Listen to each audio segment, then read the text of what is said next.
오늘의 10분 말씀. 오늘 함께 나눌 시편은 138편 다윗의 시입니다. 시편 138편부터 145편까지는 모두 다윗의 시로 분류됩니다. 특히 이 시편들은 성전에 대한 찬양, 고난 중의 신뢰, 그리고 하나님의 인자하심의 헤세드, 은혜에 대한 감사가 중심이 되는 시들입니다. 앞선 시편 137편에서는 이스라엘 백성이 바벨론 포로로 잡혀간 상황에서 찬양조차 할 수 없을 만큼의 깊은 침묵과 고통 속에 있었습니다. 그런데 오늘 시편 138편에서는 전혀 다른 분위기가 펼쳐집니다. 이제는 하나님을 향한 담대한 찬양 고백이 선포됩니다. 침묵을 지나 믿음으로 드러내는 찬양이 시작된 것입니다. 본문 1절에서 다윗은 이렇게 고백합니다. 내가 전심으로 주께 감사하며 신들 앞에서 주께 찬송하리이다. 이 말씀에서 우리는 다윗이 얼마나 담대하게 하나님을 높이고 있는지를 보게 됩니다. 그 당시 수많은 우상과 거짓 신들이 있는 세상 한가운데서 그는 하나님의 이름과 그 인자하심과 성실하심을 드러내며 찬양합니다. 2절에 주의 인자하심과 성실하심으로 말미암아 주의 이름에 감사하오리니 이는 주께서 주의 말씀을 주의 모든 이름보다 높게 하셨습니다. 이 고백은 단지 그 상황이 좋기 때문에 나온 감사가 아닙니다. 다윗은 하나님을 아는 지식, 즉 말씀과 언약에 근거하여 하나님을 찬양하고 있습니다. 우리의 찬양도 감정이나 상황에 따라 달라지는 것이 아니라 하나님의 변함없는 성품과 말씀에 기초해야 합니다. 하지만 솔직하게 오픈하면 저를 포함해서 많은 믿음의 사람들이 종종 상황에 휘둘리며 하나님을 해석하고 찬양하기를 주저할 때가 있습니다. 환경이 힘들면 감사와 찬양이 멀어지고 하나님의 사랑마저 의심하게 됩니다. 그러나 오늘 본문은 이렇게 말하고 있습니다. 3절입니다. 내가 간구하는 날에 주께서 응답하시고 내 영혼에 힘을 주어 나를 강하게 하셨나이다. 환경이 어려워도 하나님은 우리 안에 힘을 주십니다. 말씀을 통해 하나님을 바라보면 우리는 그분의 인자하심과 성실하심 안에서 다시 일어날 수 있습니다. 결국 건강한 신앙이란, 믿음이란 나는 절대로 흔들리지 않을 거야 라는 자기 확신도 아니고 나는 안 될 거야 라는 절망도 아닙니다. 나는 연약하지만 하나님은 포기하지 않으신다라는 겸손한 확신입니다. 특별히 오늘 시편 138편 마지막 절 8절에서 다윗은 이렇게 고백합니다. 여호와께서 나를 위하여 보상해 주시리이다. 여호와여 주의 인자하심이 영원하오니 주의 손으로 지으신 것을 버리지 마옵소서. 이 고백은 단지 개인의 간구가 아닙니다. 이는 다윗 왕가에 주어진 하나님의 언약, 곧 영원한 왕에 대한 약속을 붙드는 고백입니다. 이 약속은 예수 그리스도 안에서 성취되었습니다. 예수님은 다윗의 후손으로 이 땅에 오신 왕이시며 우리가 세상 가운데 담대히 드러내야 할 참된 왕이십니다. 그리고 다윗이 고백한 인자하심과 성실하심은 예수님의 언약적 사랑과 십자가를 통한 구원의 성취와 깊이 연결이 됩니다. 예수님의 십자가 사건과 부활은 우리 삶의 근간이 됩니다. 그래서 믿음의 사람은 상황이 아니라 복음과 말씀 위에 삶을 세워갑니다. 우리가 연약하고 실패가 많을지라도 주님은 우리를 포기하지 않으십니다. 복음의 근거 위에 다시 일어서는 믿음의 삶이 되기를 소망합니다. 오늘 본문은 크게 세 부분으로 나누어집니다. 첫째, 다른 우상 신들 앞에서 하나님을 찬양합니다. 둘째, 세상의 모든 왕들이 여호와의 도를 찬양해야 함을 고백합니다. 셋째, 고난 속에서도 하나님의 구원을 신뢰합니다. 첫 번째 부분을 살펴보겠습니다. 1절서부터 3절은 다른 우상 신들 앞에서 하나님을 찬양하는 장면입니다. 그리고 앞에 서문에서 다뤘던 것처럼 앞선 시편 137편이 고통 속 침묵이었다면 오늘 시편 138편은 담대하게 하나님을 드러내는 찬양으로 전환되는 지점입니다. 이 흐름을 기억하면서 본문을 보겠습니다. 다윗은 1절에서 이렇게 고백합니다. 내가 전심으로 주께 감사하며 신들 앞에서 주께 찬송하리이다. 여기서 강조되는 단어 그리고 앞으로 반복되는 단어는 내가와 주께입니다. 다윗은 상황이나 감정이 아니라 자기의 의지로 하나님께 나아갑니다. 그리고 그 방향은 분명합니다. 내가 주께. 내 믿음의 방향과 대상은 오직 여호와 하나님이라는 고백입니다. 이 부분은 매우 중요합니다. 많은 사람들은 상황이 좋을 때는 하나님께 감사하지만 상황이 어려울 때는 그 감정에 휘둘립니다. 그러나 다윗은 내가 주께라는 고백을 통해 믿음의 주체성과 방향성을 분명히 밝히고 있습니다. 엘렌이라는 학자에 따르면 다윗의 이 고백을 담대한 찬양이며 우상들 앞에서 하나님의 우월성을, 초월성을 선포하는 신앙의 용기라고 설명합니다. 그 당시 신들은 실제로 수많은 우상들이 자리한 세상이었고 오늘날 우리의 신들은 사람들의 평가, 인정, 선고, 불안, 물질 같은 것일 수 있습니다. 다윗은 그런 것들 앞에서 주저하지 않고 하나님을 공개적으로 높이고 있습니다. 2절 후반부에 다윗은 이렇게 고백합니다. 이는 주께서 주의 말씀을 주의 모든 이름보다 높게 하셨습니다. 여기서 중요한 단어는 주의 말씀입니다. 다윗은 자신의 상황보다, 감정보다, 주변의 우상보다 하나님의 말씀을 더 높은 권위로 받아들입니다. 그래서 말씀은 단순한 정보가 아니라 믿음의 힘이 되는 근거입니다. 상황이 무너져도 말씀은 무너지지 않습니다. 감정은 흔들려도 말씀은 흔들리지 않습니다. 다윗은 말씀 때문에 하나님을 찬양하는 것이지 상황 때문에 찬양하는 것이 아닙니다. 같은 2절에서 다윗은 또 이렇게 고백합니다. 주의 인자하심과 성실하심으로 말미암아 주의 이름에 감사하오리니. 여기서 두 단어는 시편 138편 전체의 핵심입니다. 인자하심, 헤세드, 언약적 사랑이자 포기하지 않는 사랑입니다. 그리고 두 번째 단어는 성실하심, 에메트, 신실함, 그리고 약속을 끝까지 지키시는 성품이 됩니다. 다윗은 하나님이 어떤 분인지 알고 있습니다. 그분은 포기하지 않는 사랑으로 신실하게 약속을 지키시는 분입니다. 그래서 다윗의 찬양은 감정의 결과가 아니라 하나님의 인자와 성실이라는 성품의 뿌리를 둔 찬양입니다. 이 흐름의 마지막 3절에서 다윗은 자신의 경험을 이렇게 고백합니다. 내가 간구하는 날에 주께서 응답하시고 내 영혼에 힘을 주어 나를 강하게 하셨나이다. 여기서 다윗은 상황이 바뀌었기 때문에 감사한 것이 아닙니다. 그는 내 영혼에 힘을 주신 하나님을 경험했습니다. 하나님은 응답하시고 힘을 주시고 강하게 하십니다. 이것이 바로 1절서부터 3절의 핵심입니다. 두 번째 본문은 세상의 모든 왕들이 여호와의 도를, 그 가르침을 찬양해야 함을 고백하는 장면입니다. 4절서부터 6절입니다. 이 세 절은 모든 왕들, 곧 세상의 권력자들조차도 하나님의 말씀을 듣고 감사하며 찬양하게 될 날을 그려줍니다. 이는 다윗의 개인적 신앙 고백을 넘어서 모든 열방과 왕들이 하나님을 높이는 우주적 예배로 확장됩니다.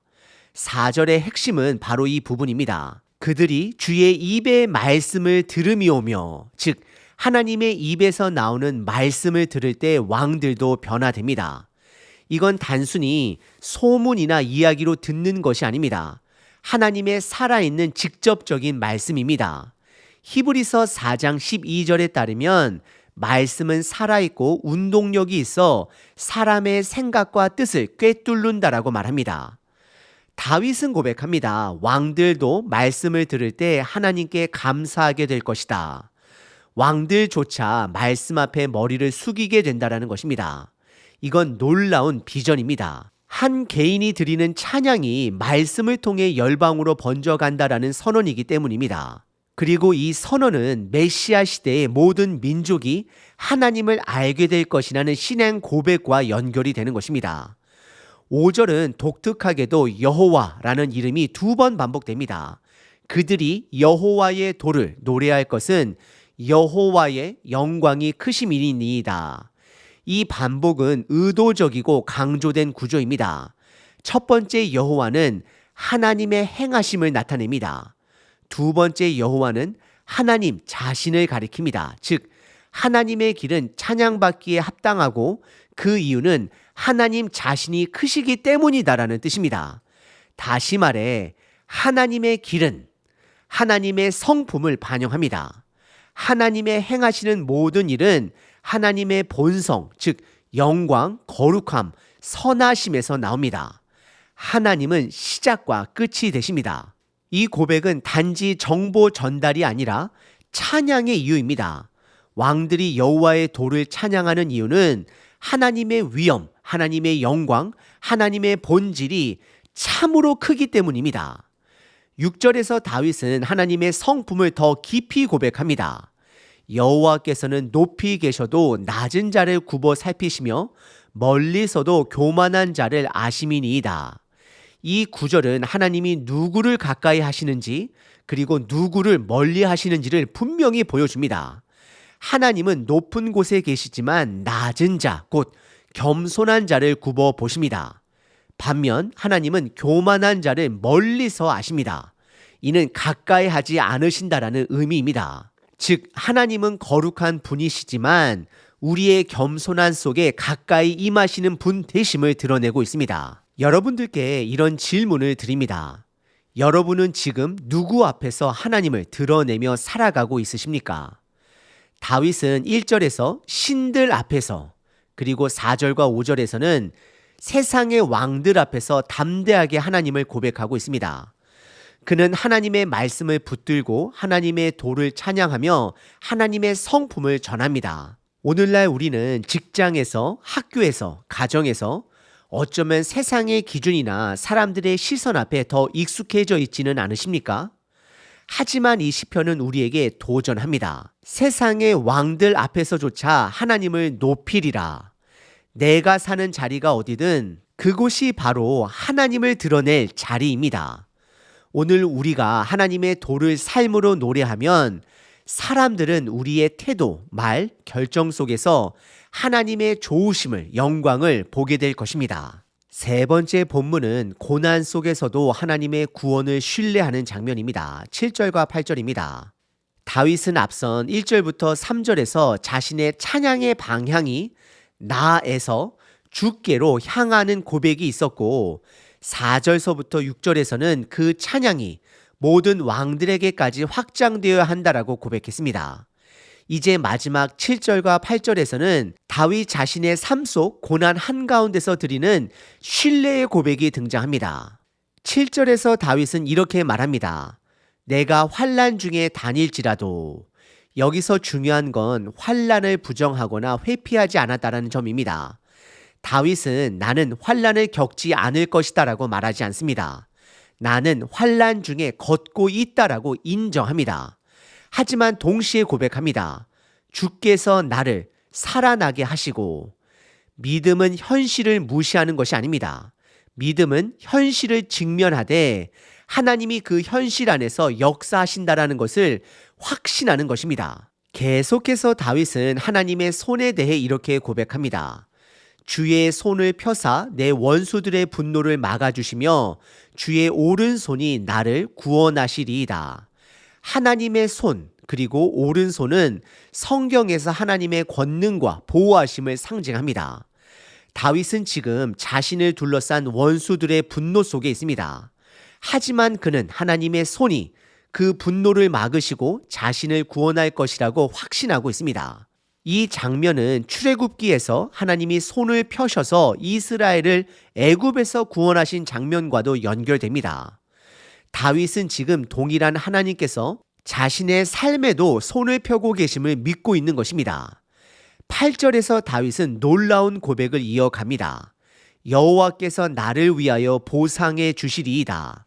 여기서 보상하다라는 말은 단순한 보답이 아닙니다. 하나님께서 시작하신 일을 완성하신다라는 의미입니다. 여기서 사용된 히브리어 가마를 분석하면 하나님의 뜻을 이루시고 계획을 성취하신다라는 의미로 해석합니다. 즉 다윗은 지금 이렇게 고백하는 것입니다. 하나님께서 내 삶을 계획하셨고 지금도 일하고 계시며 반드시 그 일을 완성하실 것이다. 이 고백은 단순한 소망이 아니라 신뢰의 선언입니다. 8절의 마지막 문장은 이렇게 이어집니다. 여호와여 주의 인자하심이 영원하오니 주의 손으로 지으신 것을 버리지 마옵소서. 이 말씀은 시편 전체의 신학적 결론이라 해도 과언이 아닙니다. 하나님은 인자하심이 영원하신 분이기 때문에 한 번 손으로 지으신 자를 버리지 않으십니다. 다윗은 자신의 연약함을 압니다. 그래서 이렇게 간구합니다. 하나님, 제가 부족해도 포기하지 마옵소서. 주의 인자하심은 영원하니 저를 끝까지 붙들어 주옵소서. 이 구절은 하나님의 창조주 되심을, 구원자 되심을, 그리고 언약에 신실하신 분 되심을 고백하고 있는 것입니다. 마지막으로 이런 질문을 던져봅니다. 여러분은 지금 무엇을 근거로 하나님을 신뢰하고 있으십니까? 상황이 좋을 때만 감사하고 우리의 기대가 채워졌을 때만 찬양하고 내 감정이 편할 때만 하나님을 높인다면 그 믿음은 언제든 무너질 수밖에 없습니다. 하지만 다윗은 환난 중에서도 원수의 분노 속에서도 여전히 살아계신 하나님의 손을 붙들고 있습니다. 이 믿음이 바로 복음의 믿음입니다. 예수님의 십자가와 부활로 완성된 인자하심을 붙드는 믿음입니다. 우리는 실패해도 하나님은 포기하지 않으신다라는 확신입니다. 우리는 누구나 삶 속에서 환난을 만납니다. 기도가 막히고 상황이 풀리지 않으며 하나님의 임재가 느껴지지 않을 때도 있습니다. 그럴 때 우리는 흔히 이렇게 말합니다. 하나님은 나를 잊으신 게 아닐까? 혹시 나는 하나님의 손에서 벗어난 것이 아닐까? 하지만 시편 138편은 그렇게 말하지 않습니다. 다윗은 오히려 환난 속에서 이렇게 고백합니다.